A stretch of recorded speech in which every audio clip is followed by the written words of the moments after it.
Okay, call the meeting in order, to order a meeting of the Affordable Housing Trust for May 4th, 2021. I'm going to read the statement. Pursuant to Governor Baker's March 12, 2020 order suspending certain provisions of the Open Meeting Law, General Law, Chapter 30A, Section 18, and the Governor's March 15, 2020 order imposing strict limitation on the number of people that may gather in one place. This meeting of the North Andover Affordable Housing Trust will be conducted via remote participation to the greatest extent possible. Specific information and the general guidelines for remote participation by members of the public and the parties with the right and/or requirement to attend this meeting can be found on the town's website at www.northandoverma.gov. For this meeting, members of the public who wish to listen to the meeting may do so on their televisions by tuning to Comcast Channel 99 or Verizon Channel 28 or online at www.northandovercam.org. No in-person attendance of members of the public will be permitted, but every effort will be made to ensure that the public can adequately access the proceedings in real time via technological means. In the event that we are unable to do so despite best efforts, we will post on the Town of North Andover website an audio or video recording, transcript, or other comprehensive record of proceedings as soon as possible after the meeting. Okay, and then we just want to do a roll call for attendance. Alphabetical order again? Sure, let's see if we can do alphabetical order.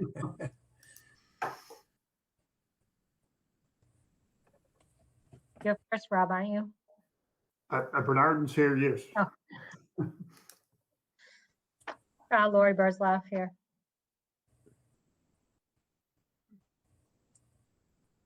Joan, you're muted.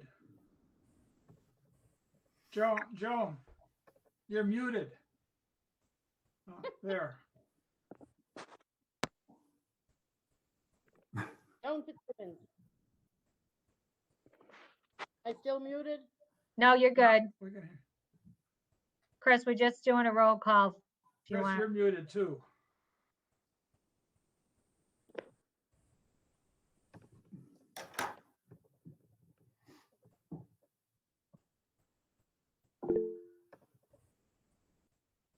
Okay. Chris is here. He's just having technical difficulties. George Kaler's here. Roger Lawson is here. Okay. And Dick Valancourt is not here. Okay, so does somebody want to make a motion to approve the minutes of March 2nd? I make a motion to approve the minutes of March 2nd. I'll second that. Okay. We do a roll call vote. Bernard, yes. Fitzgibbons, yes. Chris G is a yes. Can folks hear me? Yes. Okay. Yeah. Thank All you. right. Okay, George Kaler, yes.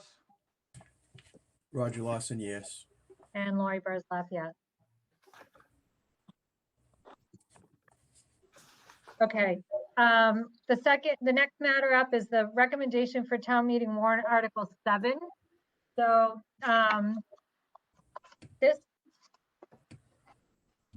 the warrant article, just to explain it briefly, it's very simple. It's to just make it in compliance with the change in the law that happened, I believe it was in 2016. So we just added that funds from Affordable Housing Trust can be used for community housing as defined per the CPC statute. I mean, the new affordable housing, municipal affordable housing trust statutes. And then we just went through and changed Board of Selectmen to Select Board. So basically, we have now the ability, which we did not before, not only to create and preserve, but now support affordable housing if this passes at town meeting, which is a good thing. Yes, definitely. So we would just have it printed in the warrant, whether we recommend favorable action, unfavorable action, if we don't want to take any action, or if we want to make a recommendation at town meeting. So if you guys have any questions, I can try to answer them, or if you think that it's a good thing, we can just take a motion for favorable action. Yeah, I make a motion that we recommend favorable action, I second it. that the Affordable Housing Trust recommends favorable action. Okay, Joan second, so we'll have roll call vote. Bernard, yes. Yes, Fitzgibbons, Chris is a yes. Dan Kaler, yes. Roger Lawson is a yes. Okay, and Lori Barzlaf, yes. Perfect. Okay, the next matter is, included in the agenda was the, 2 monthly reports. Their Greater Lawrence Community Action Council is, sending us monthly reports for their rental, assistance program that we were funding. So two things on this. One is there's a small balance of $133.41 from the emergency rental assistance program. Do we want them to, because we funded them the bulk amount, do we want them to return those funds to us? Or do you want to transfer them over to our home rental assistance program? I mean, we're never going to get the exact dollar amount one way or another, but Well, I'd say transfer them to the home assistance. We intended it for rental assistance, and right. so Yeah. if one, well, I'd agree with George. Let's send it over to the home rental assistance. Okay, so I'll need a motion for that, but we can do this all in one motion. The other thing, or actually, well, you guys tell me whether you want to do it in one motion. The other thing is because what we did with the home program, the way that it's run when North Shore Home provides funds is they don't give them the bulk of the money. They have them bill for the funds so that we can see where, every month. So they're billing us now, so which would mean we either need to vote every month to pay the bill for the rental assistance program until the 60,000, I believe it's 60,000 we gave them, is expended, or you can authorize me as chair or the chair, if it changes, to pay the bills. but Lori, I'm sorry, I don't understand. I thought there was $133 lying around in one account, and that's essentially useless because it's so small. Right, And so we voted to transfer it to another account. yep. And then that a one-time action? What's this about monthly action or monthly votes? The money, because the 60,000 that we approved for the home program, Yes, right? So it was 40,000 was coming as our North Andover share from the home program for that long-term rental assistance. And we voted a while ago to give them 60,000 to add to that program. We didn't give them the 60,000. We still have it. So they're billing us monthly to use that 60,000. So that's what I'm saying, the monthly bill. and we still, even though we've approved the full 60,000, we in addition have to approve the individual monthly payments? I mean, It's not a lot of work. I don't really care, except we don't necessarily meet every month. all right, if you guys are fine with me just paying the bills when they come in, It's already been reviewed and approved. Lori, I think we'd be okay with it. okay. It's fine. I don't mind either way. I just, we didn't want to give them, we just wanted it to run the same way that the home program did, not to confuse them. And that's the way they do it. They don't give the bulk up front. They bill them every month. So as the need comes, that's when they get the money. Perhaps as an abundance of caution, we should approve you authorizing and making the payments, just so it doesn't hold things up until the next meeting. Yeah, I mean, and what we can do too is at the meeting, like I think I sent you the bills. I might not have for this month. But we can at the following meeting if any bills come in that month, I can put them, as part of the treasurer's report. It's going to show on the treasurer's report with the bank statement. Okay, Well, I would say that we approve you paying the particular amounts that GLCAC bills you up to $60,000. Okay, yeah, the bill for these 2 months is $2,478.97. So just to give you an update, that's rental for,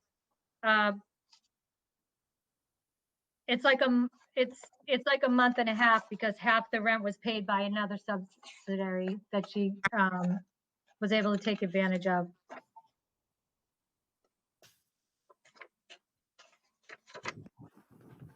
All right, so did you want to make a motion?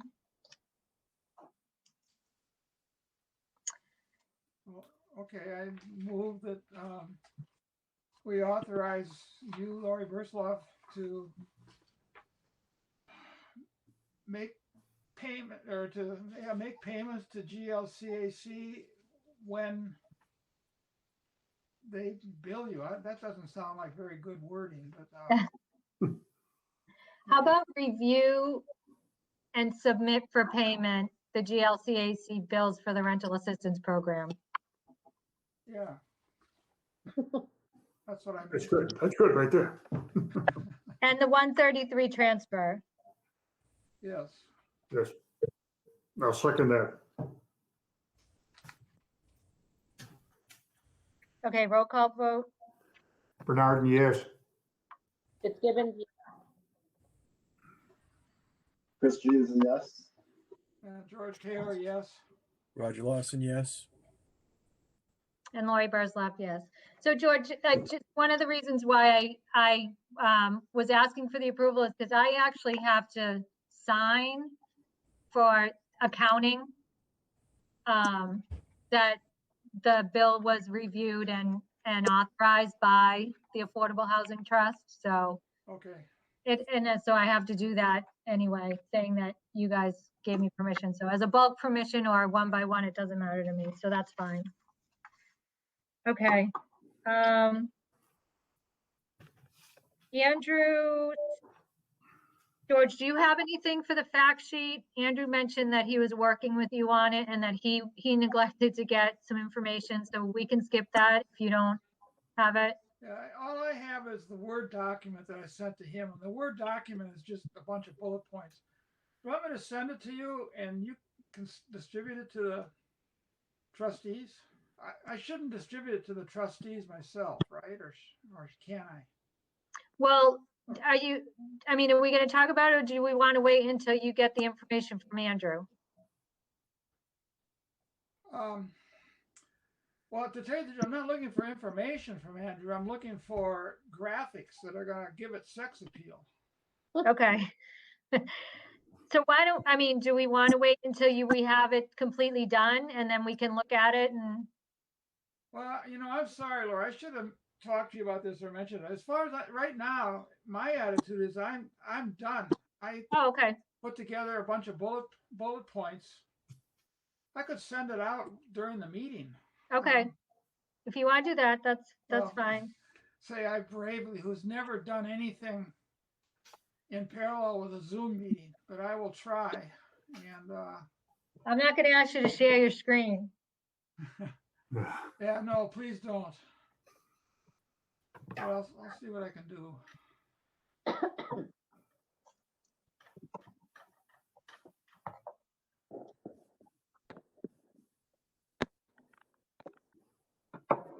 Meanwhile, let's go on to another item because this may take a while.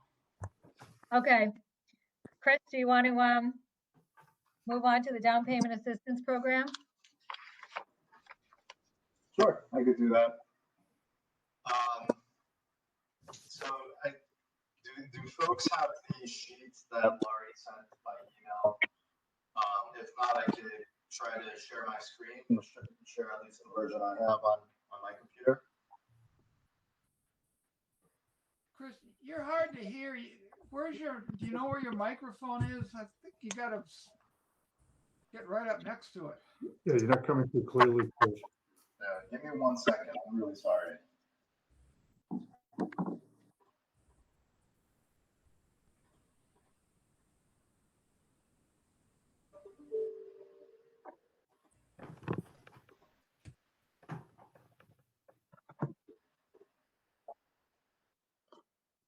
How about now? Can folks hear me better?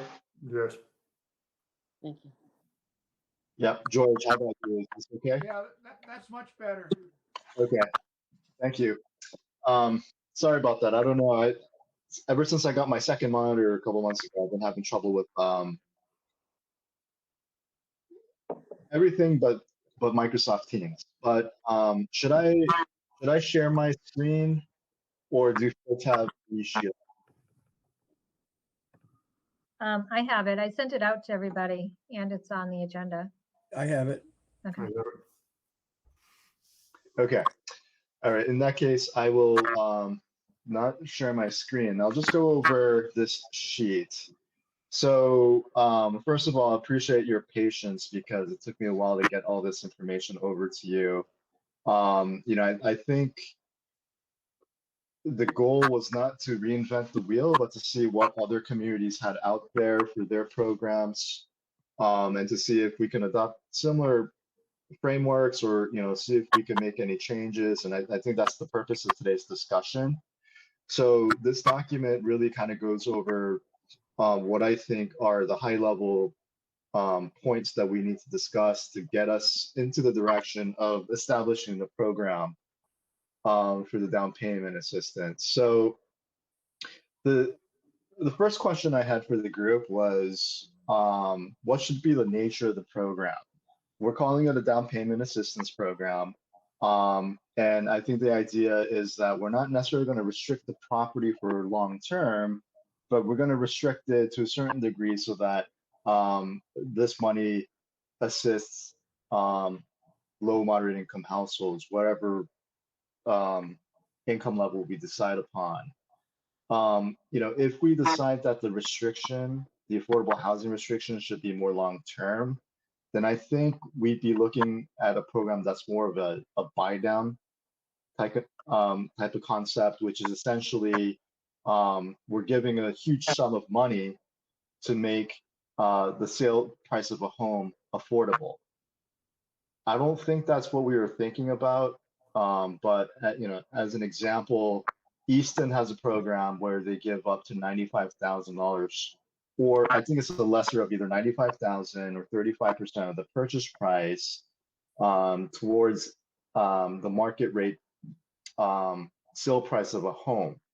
The buyer needs to be income eligible, and if they are, that $95,000 gets paid from the trust to the seller of the property, and essentially the buyer just needs to come up with $95,000 less.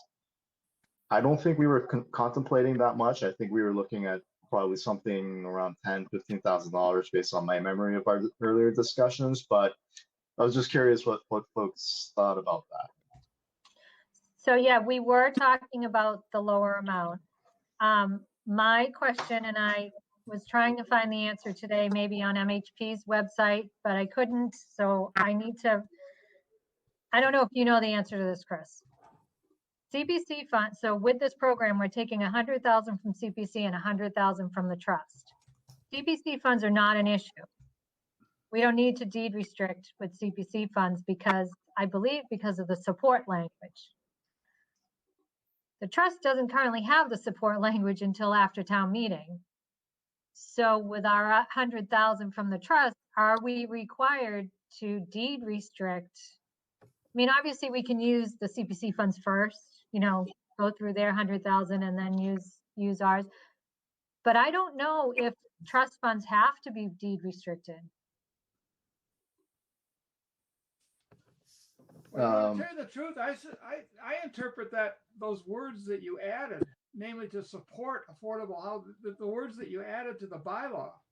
Right, but that's mean not that in effect until after town meeting, which I Well, guess this wouldn't be either. Well, yeah, I can't get around that. But those words enable us, or I should say, they free us from the requirement that there be a deed restriction. That's what I think. I just have not been able to confirm that. So that's my only issue out there. I think we're okay. It's just that in a lot of the resources from MHP, they say may require a deed restriction. So I'm trying to find out when is that triggered. So I have a little more research to do on that. But anyway, I think we were looking at, I think a max of 30,000 is what Joan had suggested last time. Okay.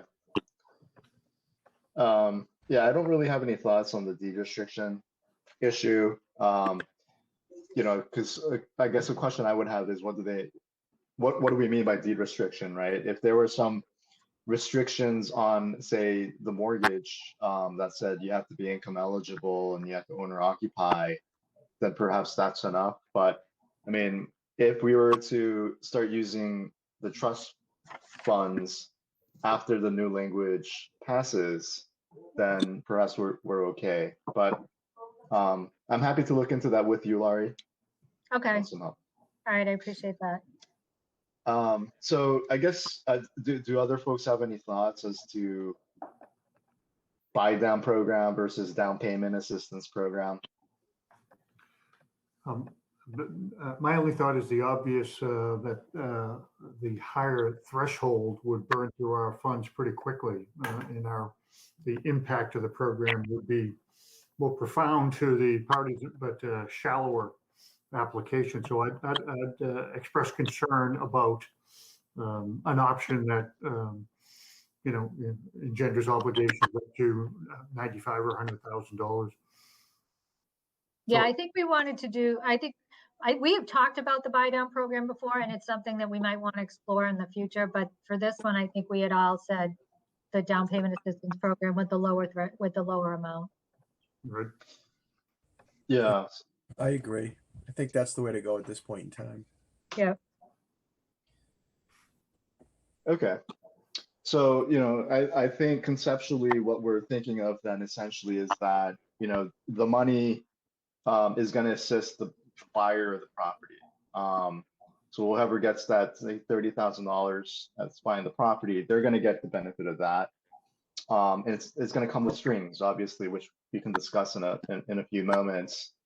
There are a few different ways we can approach it because, I think there will be a mortgage that the buyer signs that says, I accept the money, and under certain conditions, I will repay this money back to you.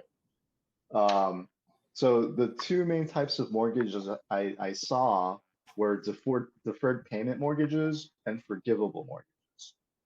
Essentially, a forgivable mortgage is, say the term of the mortgage is 10 years, and the mortgage says, as long as you reside here for 10 years and don't sell the property, you don't have to pay the balance back. So that $30,000 you receive from the trust, that's all yours. After the 10 years, there's nothing we can do to ask for the money back, as long as they comply with the mortgage's terms. So we're not seeing any of the money back. It's all theirs. There's the deferred payment mortgage is essentially, say 10 years again, $30,000. In 10 years, we want that money back. So you get the $30,000 now for, to bring down your mortgage payments. But in 10 years, we're going to call upon that loan. So you have to pay that $30,000 back to the trust.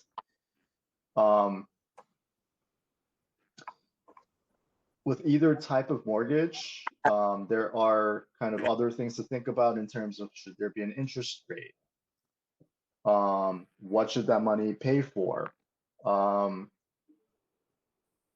I'll do is just kind of go down, I guess, the framework. But before that, I dug around. I guess I went online and I kind of checked the numbers of like the median sale price in North Andover, and what I saw, at least based on Redfin, Realtor, Zillow.com, is that the median price was 566,000.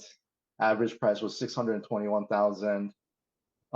That's substantially higher than I think the income bracket that we're looking at. I think at least with the CPC funds, we're looking at a household that about 100,000 or at 100% AMI. At that income level, we're probably looking at homes at the $300,000 to $375,000 range. Which there are none. So, Joan's suggestion that we assist up to $30,000 per household, I think probably makes a lot more sense than say 10, 15,000. If we're willing to go up that high. Yeah, I mean, my thought So, was the, Any questions before we proceed? no, I was just thinking that we would Take do that the as a no. 30,000 and then also base it sort of Okay. the way So, it was done here last time. sorry, Laurie, I see, are you speaking right now? Oh, yeah, can you not hear me? I can. I can't hear. Yeah, I can hear you, Laurie. I can hear you, Lord. Oh, all right, it's on your end, Chris. I can hear you too.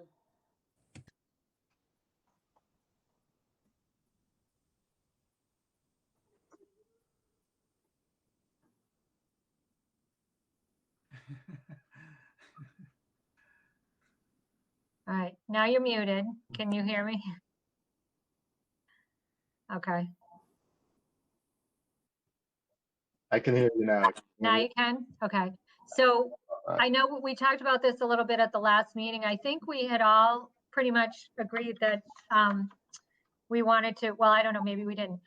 We were going to sort of do it the way the old program was that we used to have, where it would be forgivable. It would be 30,000. It would be forgivable after 10 years, and there would be no interest.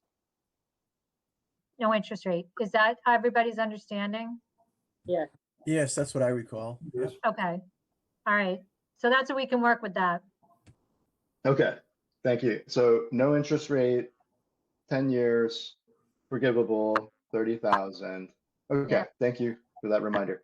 Yep. So I guess we'll look at kind of the lower level issues, which is what can that money be used for? So when we're giving $30,000, obviously we're talking about the down payment, but could that money also be put towards closing costs? There might be, say, I don't know, $4,000 or $5,000 worth of closing costs that the buyer may have to pay out of pocket. I'm not I don't opposed know to why we that. have to I make don't that know.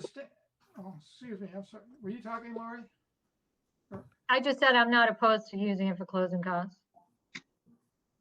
But, Well, it opens up the Mr. question of legitimacy of payment, though, doesn't it? As opposed to just focusing on the down payment. We know it's a clean deal. Does it entail us auditing these expenses to make sure they're legitimate and they're not inflated? Seems like it would be cleaner just focusing on the house transaction. Yeah, a down payment, and then that would give us an interest in the house, so we could have a second or third mortgage that would protect us for the 10 years. It's fine. So yeah, I guess just for down payment then. Yeah, and maybe I in don't think that future. hurts the homeowner because that just frees up their savings for whole closing costs.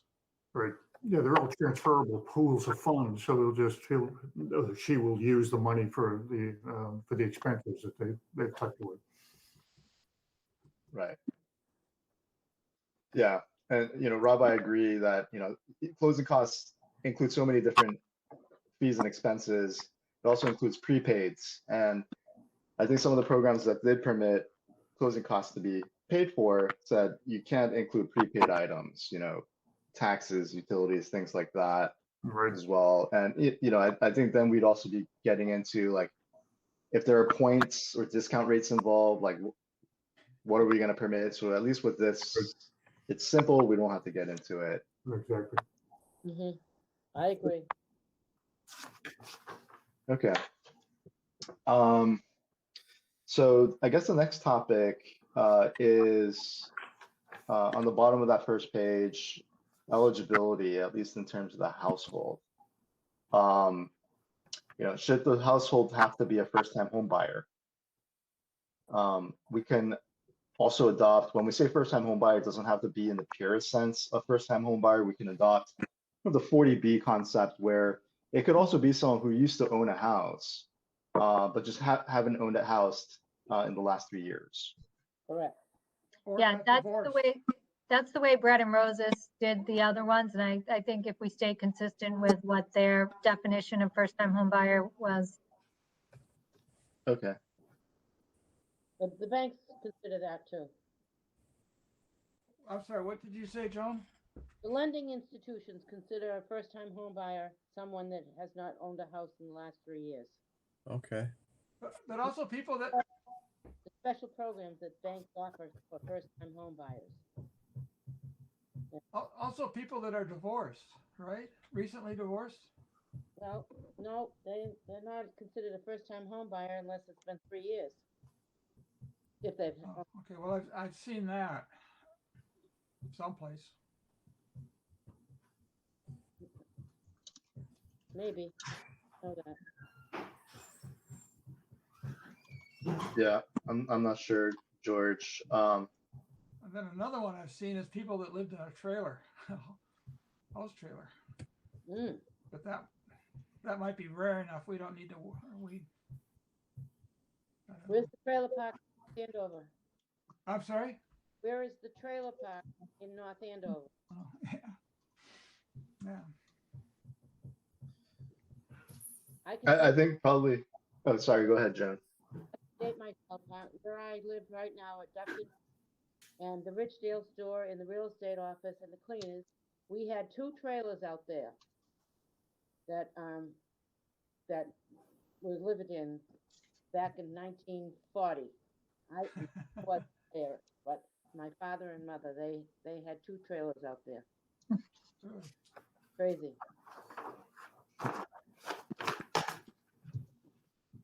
So it sounds like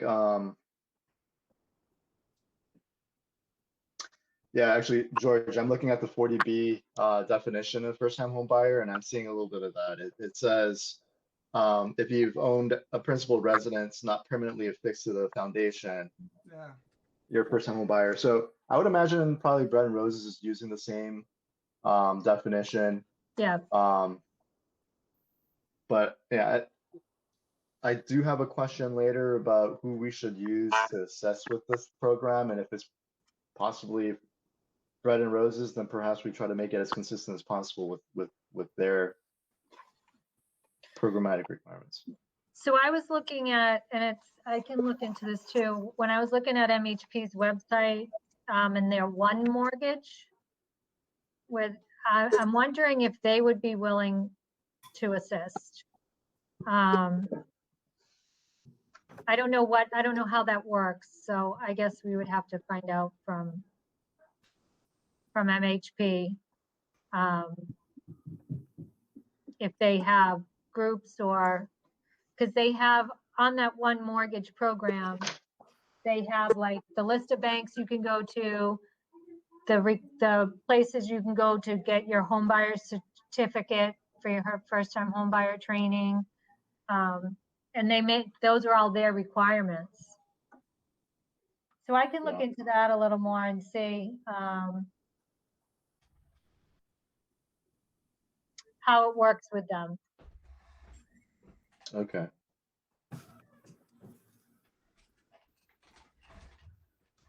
And then with regard to the home buyer training certificate, what I would say is that it's not required to be awarded or to be informed that they're going to get the money, but it is required by closing, something like that.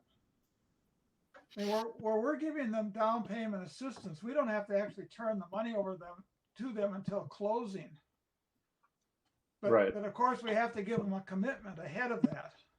Right. And so part of the program could be that in that interlude, they have to go to home buyer training or get a home buyer training certificate or produce one. Right. Yeah.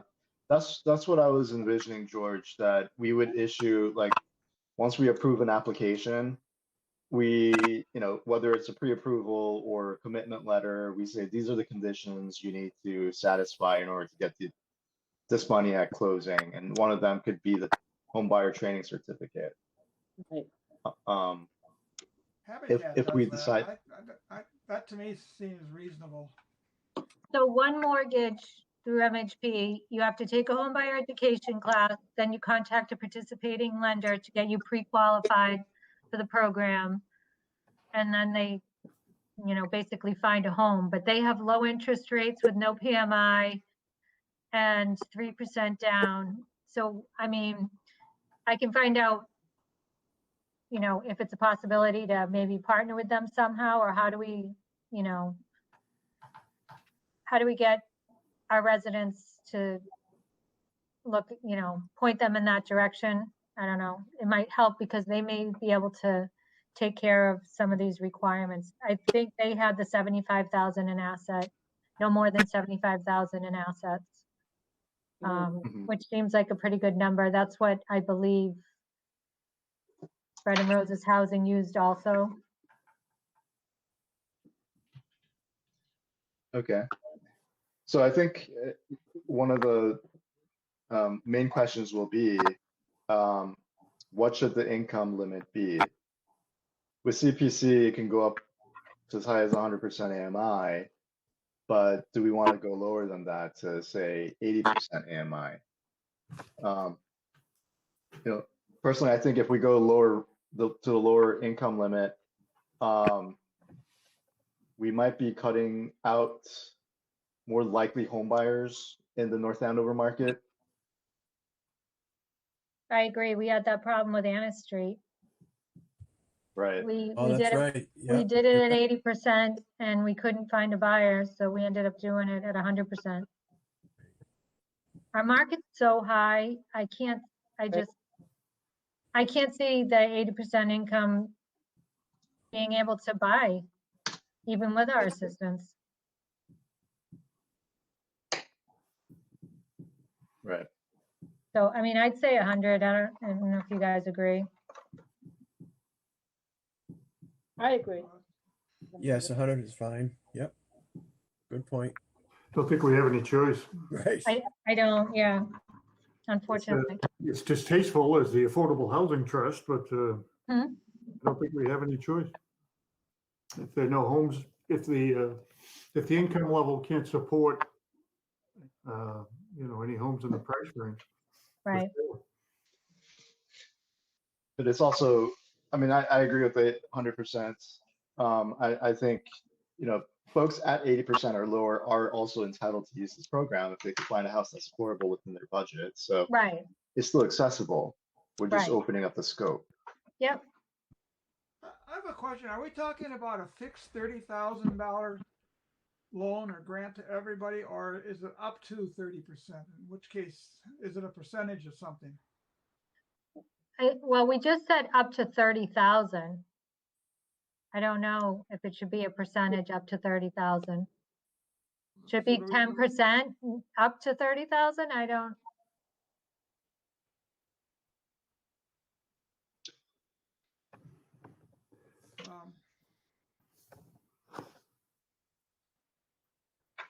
Rosie, did I hear you say earlier that let's say somebody's at 100% of AMI, they can get a mortgage where they only have to pay 3% down and there's no PMI? That's the one mortgage. I don't know what their income levels are. I'm looking on their website. It's a first time home buyer, one mortgage program. Okay, they don't give an income limit. As little as 3% down, low interest rate, no PMI, financial assistance for eligible buyers. I don't see what. I thought one mortgage was 80% of AMI, but I could be wrong. It probably could be. I don't see it on here. And if that's the case, then we could still try to get them information. So yeah, their income household size of 4 Well, oh, this is because they're using the city of Boston, which is much higher. I can ask. Yeah, I'm seeing a program sheet from last year and it says qualified buyers at or below 80% of median income may be eligible for a Okay. publicly funded interest subsidy on their one mortgage loan. Okay. But that doesn't mean 100% AMI doesn't qualify. Yeah, I can ask them.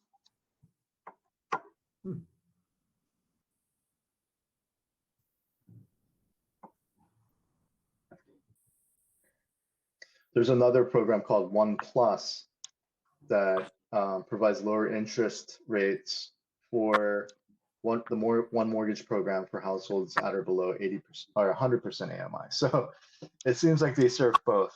Okay. Yeah, so I'll see if there's anything they can do to help us, with our program, because we're gonna have to decide how we're gonna administer it. So I think we need more information on those options. Okay. So going back to George's point and what Laurie brought up, I think having a 10% cap probably makes sense. So, if it's a house that's being sold for 300,000, it doesn't matter. Percentage and the 30,000 is going to be the same. But if it's $150,000 house, then we're bringing it down to not 30,000 but to 15,000. So the assistance amount does go lower, but in proportion to the value of the house, it's a reasonable amount. So 10% up to 30,000. Yeah, Yeah. that sounds good. Good.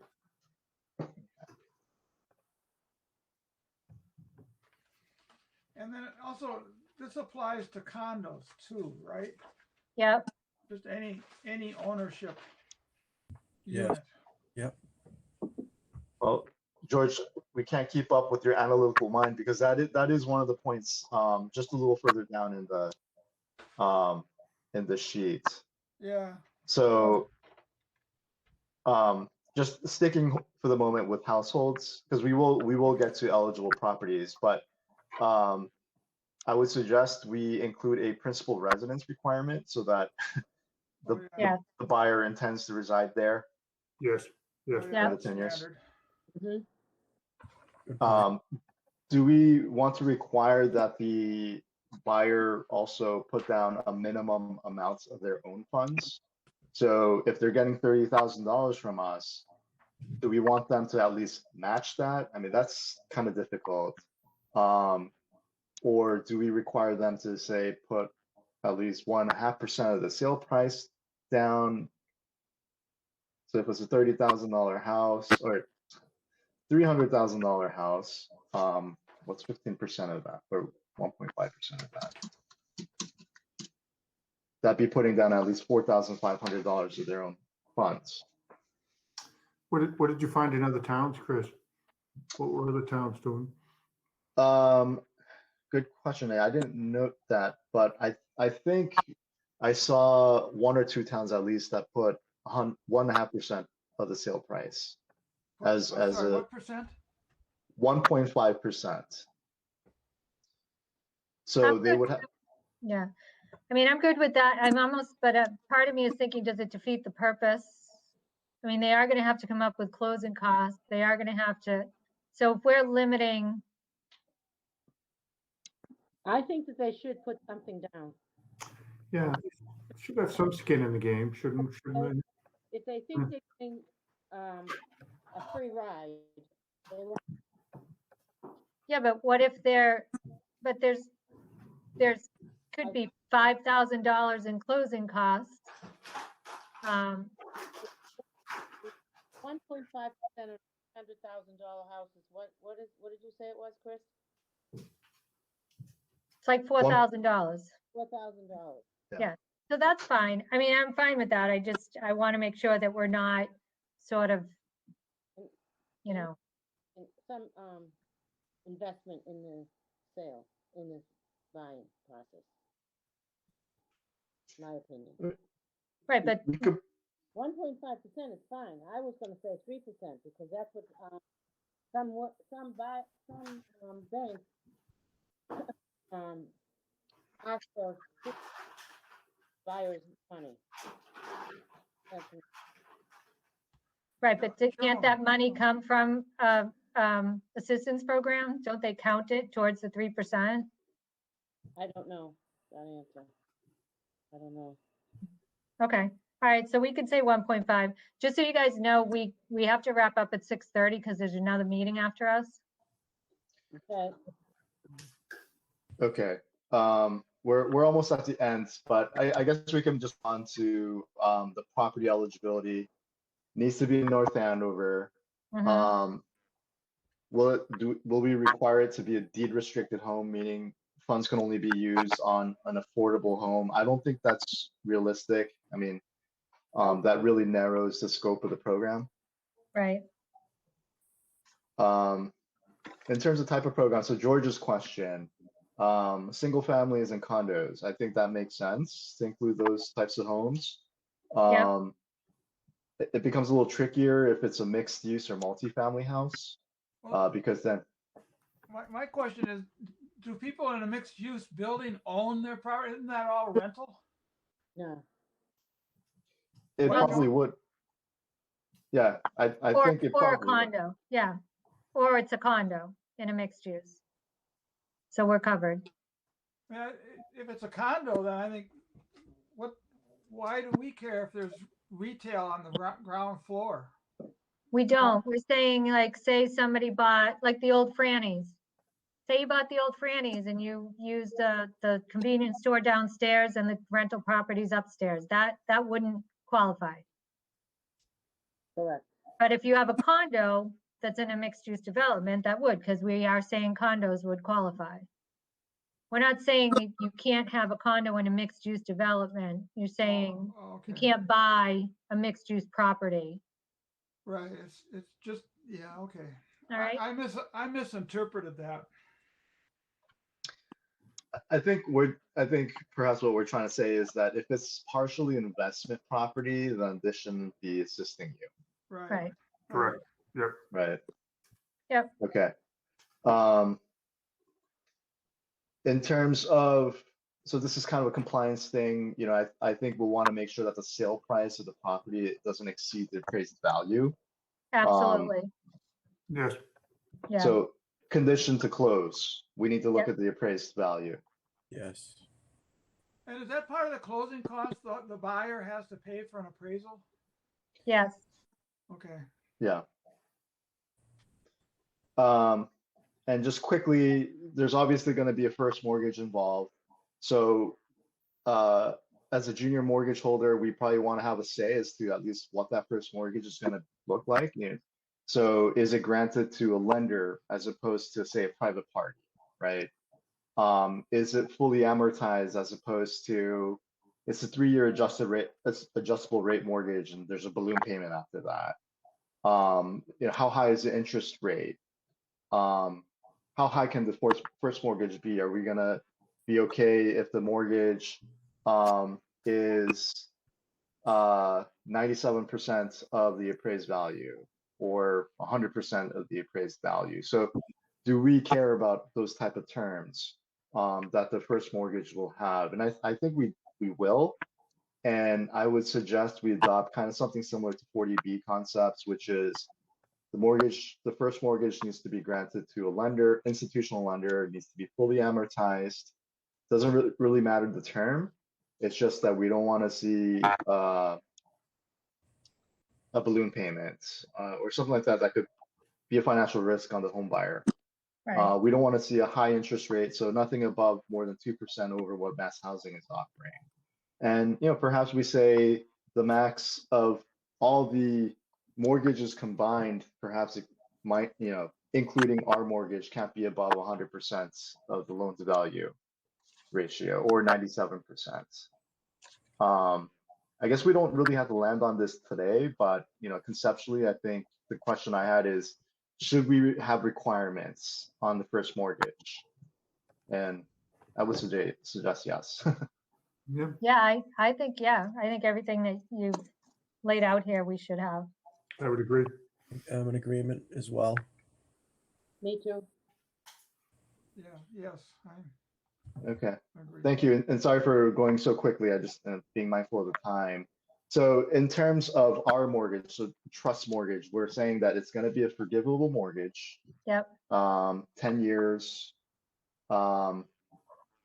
They don't have to repay it, obviously, within the 10 years, but we probably do want to say you do have to repay it if you refinance and cash out, yep, or even sell the property before 10 years. yep, That way we're able to recapture either all the amounts or some forgiven amounts. So maybe during the 10-year term, a tenth of the mortgage will be forgiven each year that passes. So that, say, 5 years into the life of the mortgage, the homeowner sells, so they'll owe 50% to the trust. Hmm.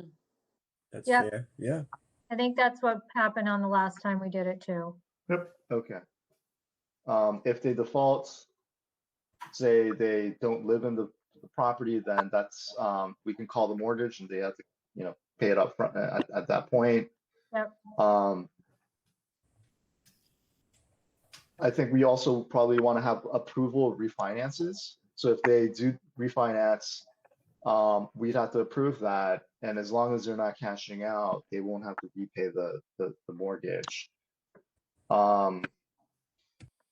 Also to protect the homeowner in the future, say when they're selling the property at 5 years, the property is underwater, right? And say they still have to pay us, even though they have to pay us $15,000, it's kind of unfair to require them to actually pay that out of pocket when they don't have the money. And perhaps we can cap the repayments at the equity of the home.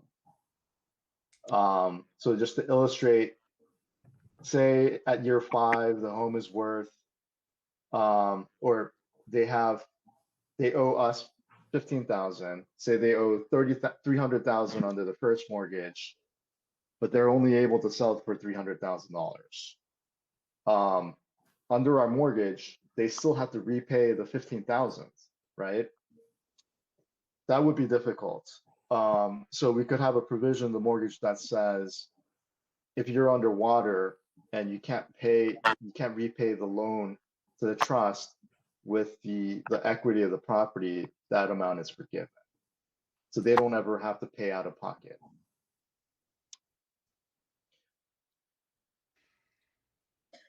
yeah, that, I mean, in concept, I don't have a problem with that. I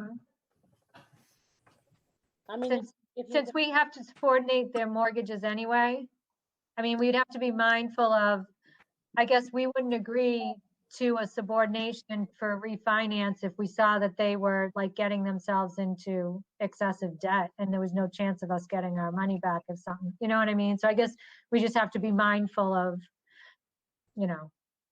if the market crashes, that's one thing and all the appraised values dip, 50,000 or whatever.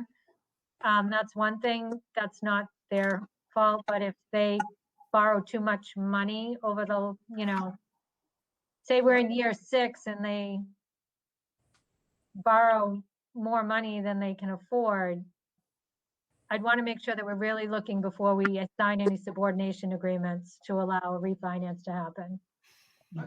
I thought we said that we needed to approve any refinancing. Well, that's what I'm saying. We'd have to sign a Yes. subordination agreement. Because once you refinance, George, and that mortgage gets paid off, the second mortgage would bump up to first position. And a lender won't allow that. So they want to be in first position. So they would ask us to sign a subordination agreement saying, Oh, we know even though we're in first position in the registry, we will take second position. yeah, okay.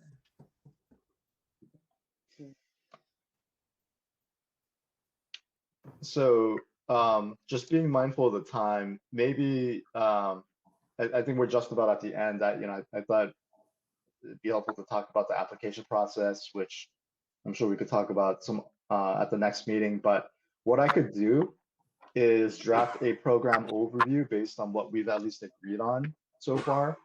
Some of the outstanding questions I could still leave as questions in the program overview, and I think we can probably discuss those details when we do that for the next meeting. Good. Yeah, it's a great idea, Chris. Good.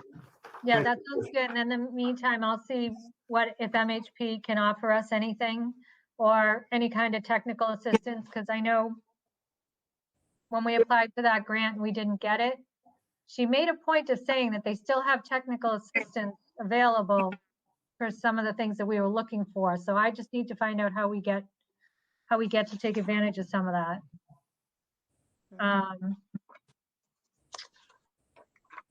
But thank you so much, Chris. This was awesome. This, I know, was not Yes, Chris, easy. thank you. Yeah, Great job. Good job, It Chris. was Thank you. really a great job. Well, thank you. Thanks for your patience.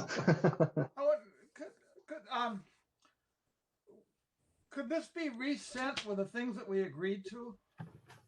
You know, in other words, this is sent out Yeah. with a lot of options. Can we get another version Well- that well, I takes think away the that's- options? I think that's what Chris is gonna do. He's gonna draft an overview of the program, of what we talked about, and then we'll discuss it at the next meeting. Yeah, okay.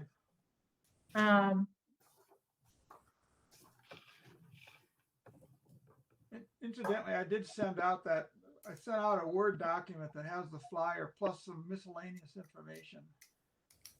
I guess if you didn't get it, let me know. I'll resend it. No, we got it. I got it anyway. But it's the first page that's getting jazzed up by somebody in Andrew's shop.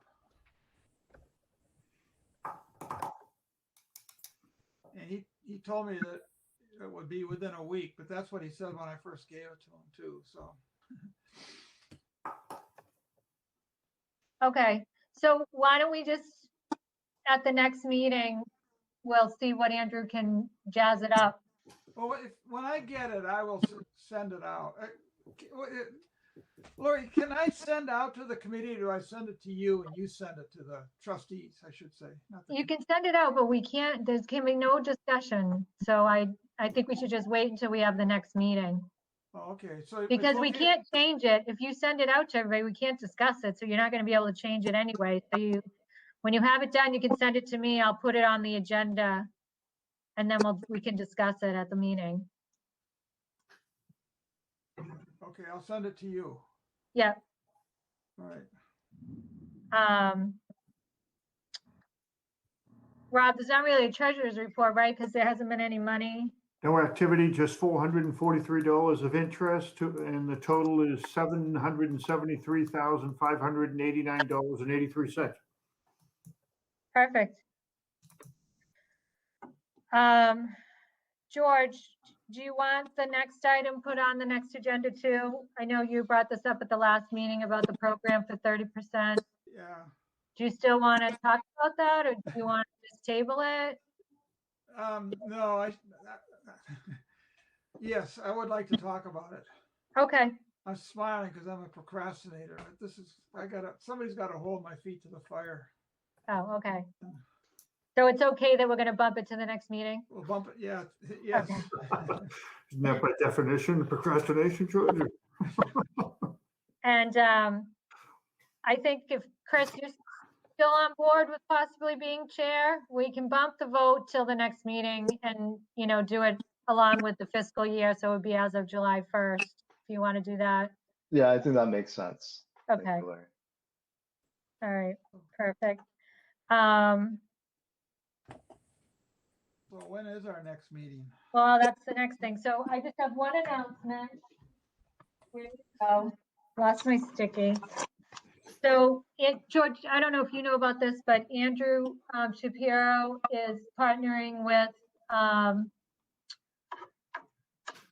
Merrimack Valley Planning and MHP for a affordable housing forum on May 26th. Yeah, I just heard about that. So I'll send you guys the information. It's virtual, but it goes along with what you were working on, George, with, how we talked about we wanted to have some kind of positive marketing campaign Right. to give the facts about affordable housing. So I just wanted to let you guys know about that. And again, I'll send out the information on it. I think it's from 6 to 7:30, but I don't know if that's set yet. But the date is definitely May 26th. And then let's pick a date for the next meeting.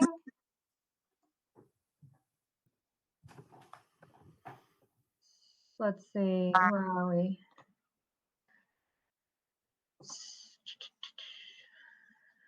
When is town meeting? Town meeting is June 15th. Do we want to meet on June 1st?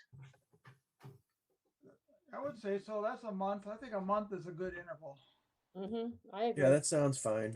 Does that work for everybody? Yep. And is the Yep. time Yeah. good? Yep. All right, I'm gonna put it in the calendar now so that it's on the town calendar, just so we know that it's reserved here. 5:30.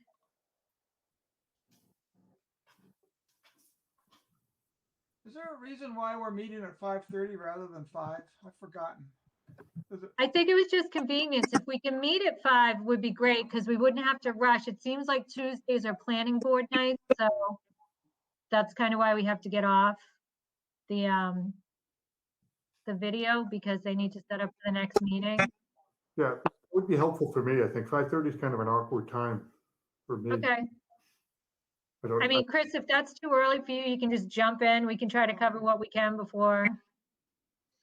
Yeah, it should be fine. You know, at least I'm not dealing with commuting to get Yeah. in. So if I'll have a conflict, I'll let the folks know I'm running late. But Okay. that'll work fine for me. All right, so we'll put it in at 5 then. That sounds great. And that way we'll have a little extra time if we need it. Anything else anybody wants to ask? Or again, Chris, this was really great. Thank you. And if somebody wants to make a motion to adjourn, if there's nothing else. I make a motion to adjourn. second? Bernard, yes. Fitzgibbons, yes. Chris G is a yes. George Kaler, yes. Roger Lawson, yes. And Lori Burzloff, yes. Great, we are adjourned. Thank you, everybody. Thank you. Good night, everybody. Thank you. Have a you. good night. Bye. Good night. All right. Where's the lead meeting?